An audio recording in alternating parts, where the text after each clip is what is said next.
चलिए, तो पहले आपको मैं थोड़ा सा बायोलॉजी प्रैक्टिकल के बारे में आइडिया दे दूं, उसके बाद हम चलेंगे कुछ स्पेसिफिक एक्सपेरिमेंट यहाँ से। ठीक है, तो देखो ऐसा है कि आपका जो भी एग्जाम होगा वो ओवरऑल कितने नंबर का होता है? 100 मार्क्स का बायोलॉजी का। तो इसमें 70 मार्क्स क्या होता है? थ्योरी, जो हम आपको पढ़ा रहे हैं कल, तो ये होगा थ्योरी पार्ट में कवर हो जाएगा। फिर 30 मार्क्स का क्या होता है? प्रैक्टिकल। अब इस 30 मार्क्स का कैसे कैसे नंबर आपको मिलेगा, मैं यहाँ पे जो भी बता रहा हूँ एक्सक्लूसिवली किसके लिए है? सीबीएसई बोर्ड के लिए है।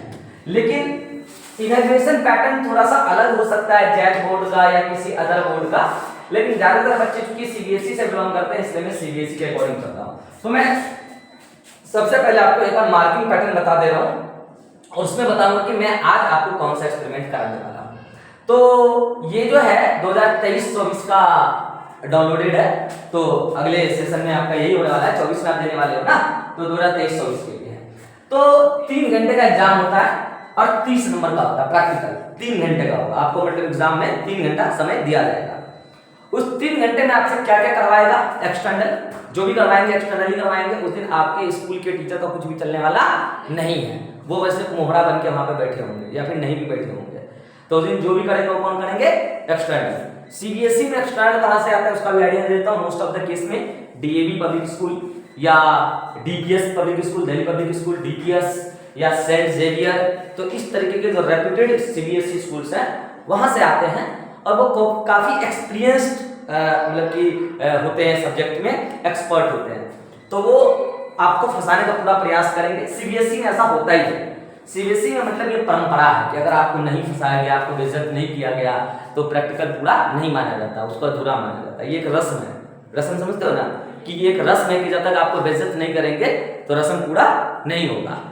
लेकिन मैं ये कोशिश कर रहा हूं कि ये परंपरा का शिकार आप ना हो, आप इस रस्म से बच जाए। कैसे बचेंगे? तो आपको पहले दिमाग में फिट करना है कि एग्जाम में क्या क्या आएगा और आप उसको कैसे फेस करेंगे। 5 नंबर का होगा 1 मेजर एक्सपेरिमेंट। तो देखो कुछ नहीं करना है, आपको सिलेबस के अकॉर्डिंग चलना है और जो भी सिलेबस है उसको पूरा कर लेना है, बस इतना ही तो करना है।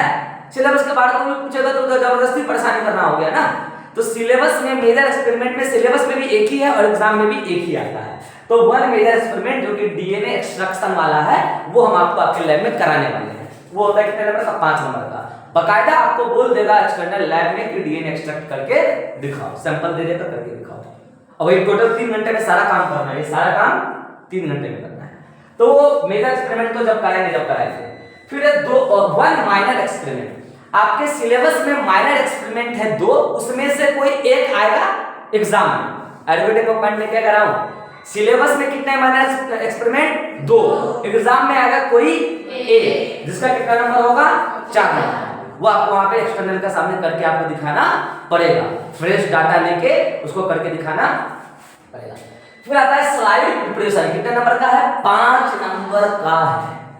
इसमें ओनियन रूट टिप का स्लाइड बनाना होता है, माइटोसिस दिखवाना पड़ता है या पॉलन जेर्मिनेशन, तो वो भी हम आपको स्लाइड बनवा के आपके लैब में दिखाने वाले हैं। 2800 बच्चों का 28 अलग-अलग स्लाइड बनवाएंगे। एक पहले हम बना के दिखाएंगे, फिर आप लोग से भी बनवाएंगे। तो वो एग्जाम में भी आपको बनाने देगा और वो कितने नंबर का होगा? 5 नंबर।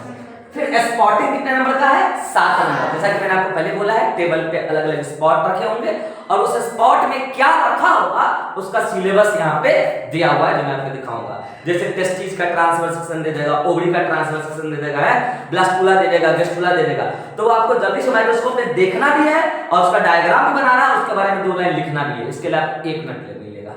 एक स्पॉट पे 1 मिनट, तो 7 स्पॉट पे 7 मिनट और एक स्पॉट में 1 नंबर, तो 7 स्पॉट में 7 नंबर। वो होता है स्पॉटिंग। फिर आता है प्रैक्टिकल रिकॉर्ड प्लस वाइवा। चलिए प्रैक्टिकल रिकॉर्ड के बारे में मैं आपसे बात करूं। सीबीएसई में आमतौर पे ज्यादातर स्कूल ये कॉपी बनवाती है, प्रैक्टिकल कॉपी, प्रैक्टिकल रिकॉर्ड के तौर पर।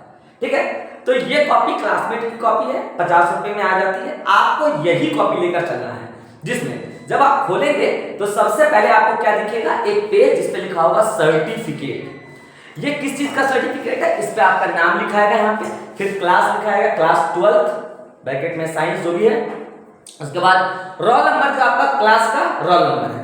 फिर लिखा है एग्जाम नंबर, ये अभी ब्लैंक रहेगा। जब आपका एडमिट कार्ड आएगा तो उसमें जो रोल नंबर आएगा वो यहाँ पे लिखाएगा, फाइनल एग्जाम का रोल नंबर। फिर यहाँ आपका इंस्टीट्यूट जो आपका स्कूल का नाम है वो यहाँ पे भराएगा। फिर उसके बाद यहाँ पे कि this is certified to be bonafide work of the student in the dash laboratory during the academic session 2023 से 24। तो ये आपका लैब का नाम लिखाएगा, ठीक है। ये सब काम टीचर का है, टीचर करेंगे।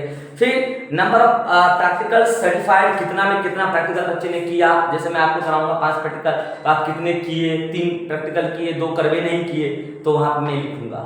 मैं यहाँ पे जो भी लिखूंगा वो एकदम ऑफिशियल लिखूंगा। तो मैं आपके स्कूल का प्रैक्टिकल दे रहा हूं, तो मैं मानकर चल रहा हूं एकदम स्ट्रिक्ट और प्रोफेशनल तरीके से आपका फाइनल एग्जाम भी होगा, और मैं भी वैसे ही कराऊंगा।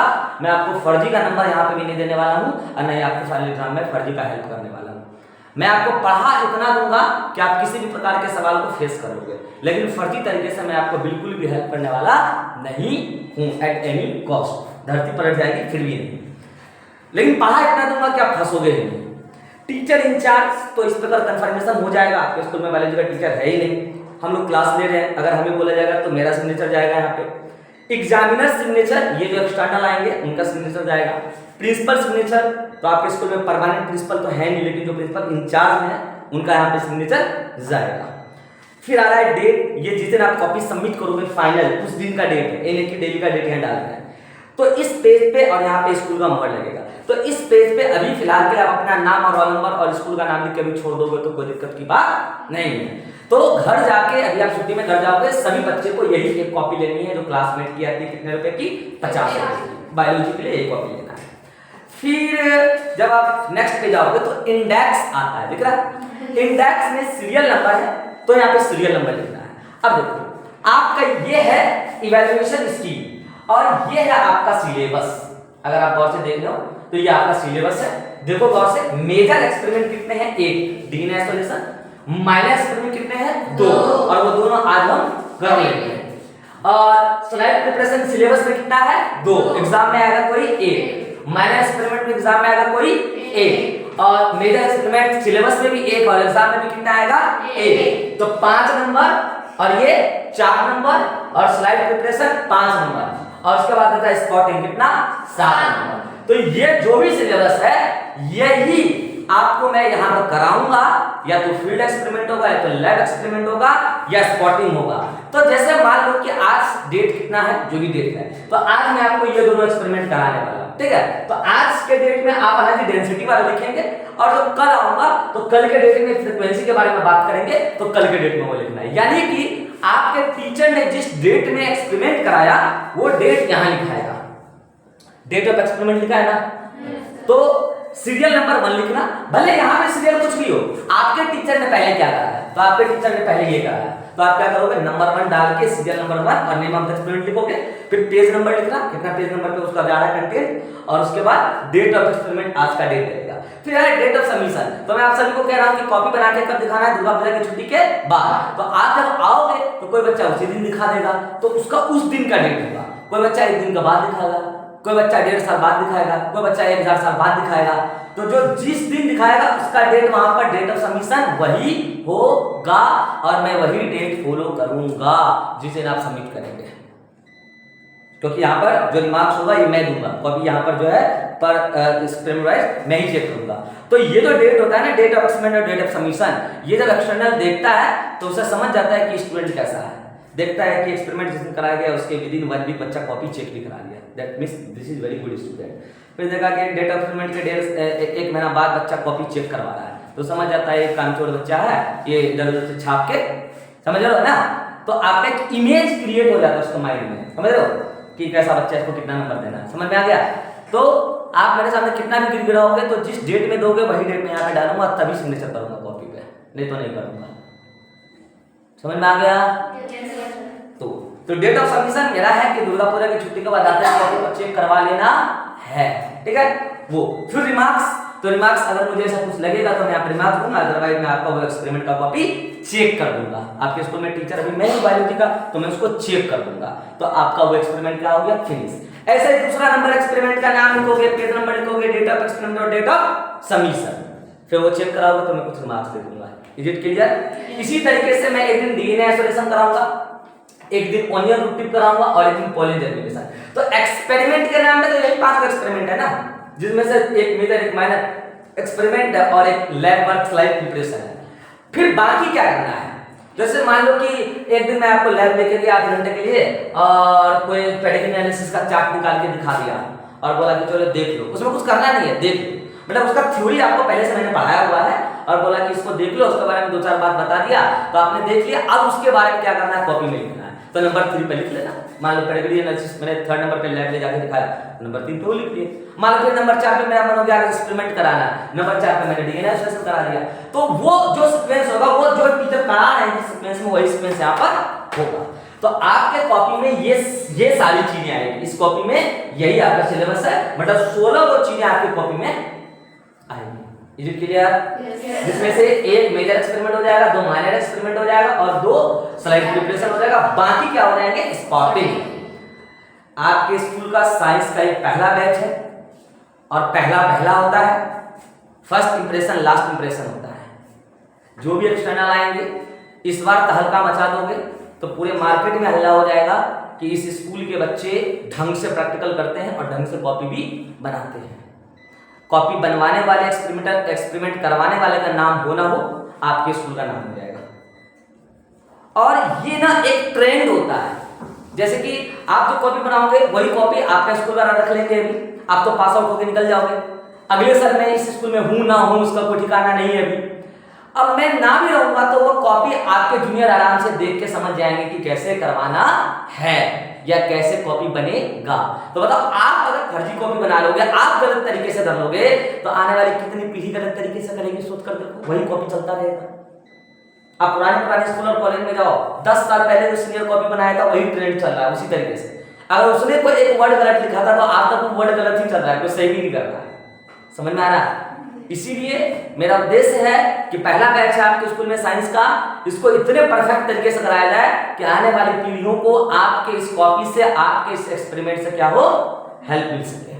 तो इसलिए मैं प्रॉपर तरीके से कराऊंगा। तो आई थिंक आप सिलेबस समझ चुके हैं और आप इवैल्यूएशन स्कीम भी समझ चुके हैं।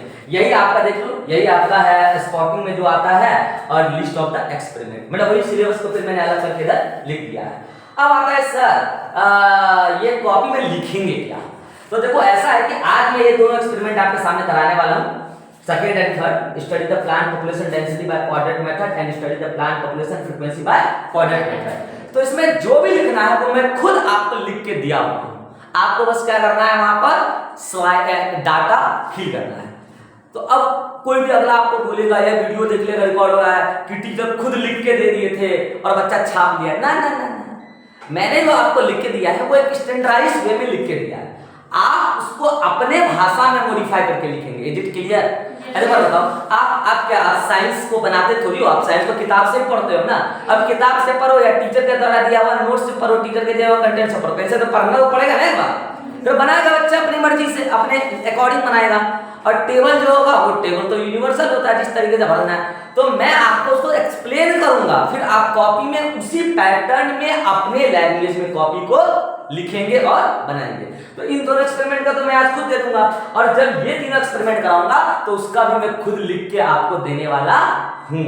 और यहां तक कि इस पीडीएफ में, जो पीडीएफ है कितने पेज का है, कितने पेज का है, जितने भी पेज का है लगभग 50 पेज का है, इस पीडीएफ में भी हर एक्सपेरिमेंट से रिलेटेड वाइवा क्या पूछा जाएगा वो भी मैं एक्सपेक्टेड क्वेश्चन यहाँ पे लिख कर दे दिया हूं, ताकि आपको वाइवा भी कहीं और से प्रिपेयर करने की कोई जरूरत ना पड़े।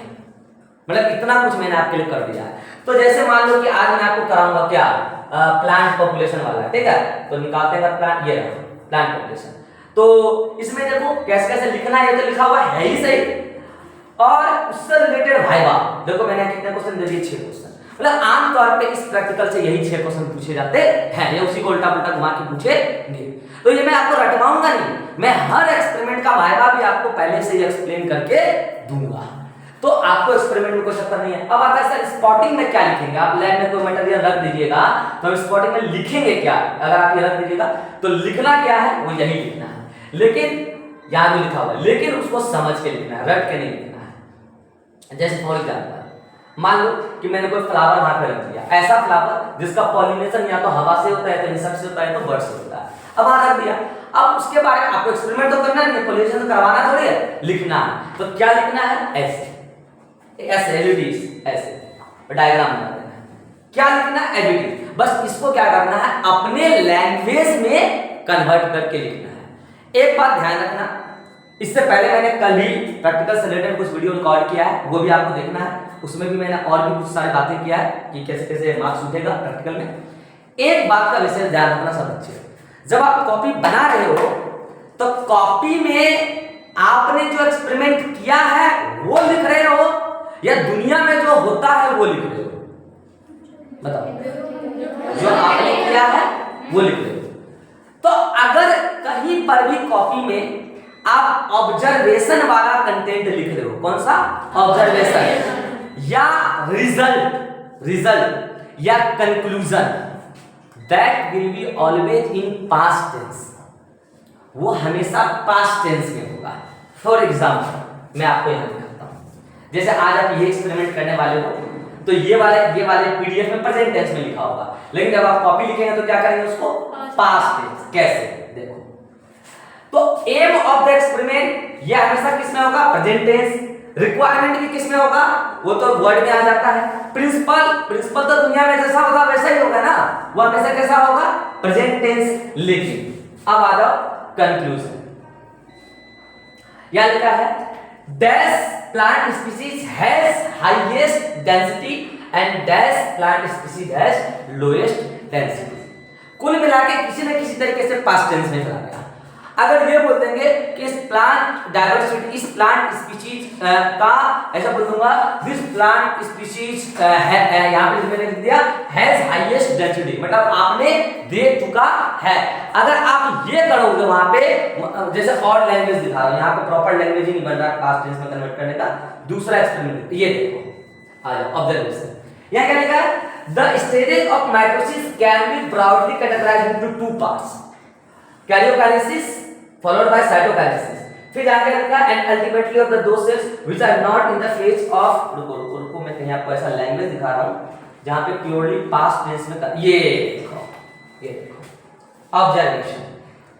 The pollen grain develops pollen tube arising from germ pore. इसका लाइन का मतलब क्या है कि पॉलन ग्रेन से क्या निकलता है? Pollen tube. कहां से? जर्म पोर के थ्रू निकलता है। दुनिया को पता है निकलता है।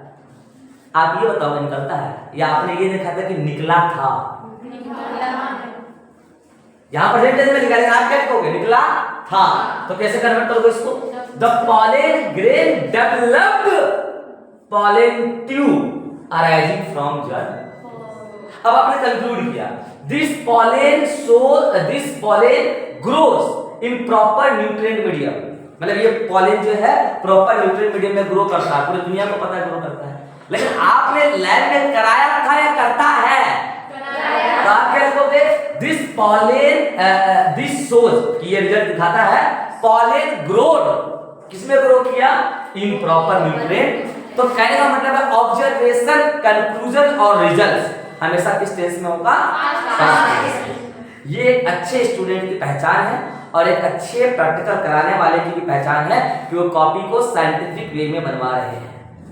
बड़े बड़े लोग, बड़े बड़े स्टूडेंट एक्सपेरिमेंट कर लेते हैं, पीएचडी तक पहुंच जाते हैं, उनको ये ज्ञान नहीं होता है कहां पर प्रेजेंट टेंस और कहां पर पास्ट टेंस।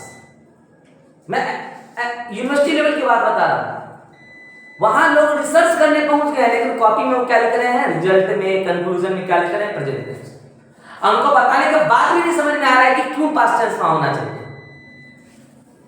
आप खुद सोचो, आप ये एक्सपेरिमेंट कर रहे हो ना, तो आप जो कॉपी में लिख रहे हो वो होता है या हो चुका है? तो वो ना लिखोगे इसमें, that will be past tense. हाँ, प्रिंसिपल, जैसे मान लो कि प्रिंसिपल मतलब नियम, जैसे मान लो कि यहाँ पे लिखा है प्रिंसिपल पढ़ो, जैसे मान लो प्रिंसिपल कहां गया? अच्छा, जैसे आप प्रोसीजर देखो, प्रोसीजर भी किसमें होगा? Past tense. लिखा है take a drop of above nutrient, मतलब आप ये कॉपी दिखा के स्टूडेंट को बोलना चाह रहे हो कि एक ड्रॉप न्यूट्रिएंट लो, या आपने लिया था? तो क्या लिखा है? Taking a drop of above nutrient. Is it clear? Past tense में लिखाएगा हमेशा प्रोसीजर या ऑब्जर्वेशन या रिजल्ट्स, ठीक है। प्रिंसिपल हमेशा किस में लिखाएगा? प्रेजेंट टेंस में, क्योंकि प्रिंसिपल तो प्रिंसिपल है। जैसे यहाँ लिखा है frequency is considered with the degree of uniformity of the occurrence of individuals of a species within a plant community। तो आप यहाँ क्या करोगे? फ्रीक्वेंसी वॉच कर दोगे। मतलब फ्रीक्वेंसी पहले ऐसा माना जाता था, वो आज फ्रीक्वेंसी का परिभाषा बदल गया। आज फ्रीक्वेंसी वही है जो पहले होता था। फ्रीक्वेंसी की परिभाषा बदल थोड़ी रही। तो प्रिंसिपल क्यों प्रेजेंट टेंस में होगा? समझ में आ गया? प्रिंसिपल प्रेजेंट टेंस में क्यों होगा? समझ में आप लिखा है कि anther land on stigma during pollination. तो पॉलिनेशन के समय एंथर पॉलन गिरता है किस पे? स्टिग्मा पे। Pollen land on stigma during pollination. तो आप क्या लगोगे? वहां वाच कर दोगे। मतलब पहले गिरता था स्टिग्मा पे और अब बदल गया, कहीं और गिरता जाके। प्रिंसिपल हमेशा किसमें होगा?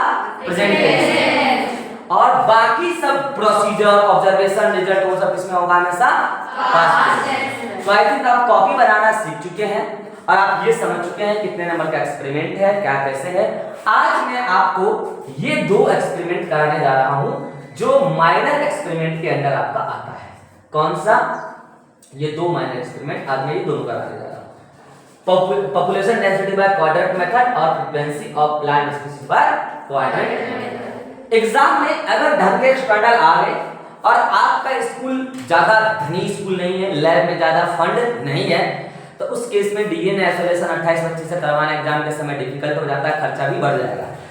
तो वो ज्यादातर केस में एग्जाम में जो प्रैक्टिकल आता है वो वही आता है जो आज आपको हम कराने वाले हैं। एक क्वाड्रेंट दे देंगे, वो क्वाड्रेंट भी हम बना के आपको दे देंगे। यही क्वाड्रेंट आपको दे देंगे, बोलेंगे आप जनरल से सिंपल कलेक्ट करके लाओ जल्दी से और ये बनाओ। तो क्या कर लोगे उस टाइम? अगर नहीं आया होगा तो कैसे करोगे?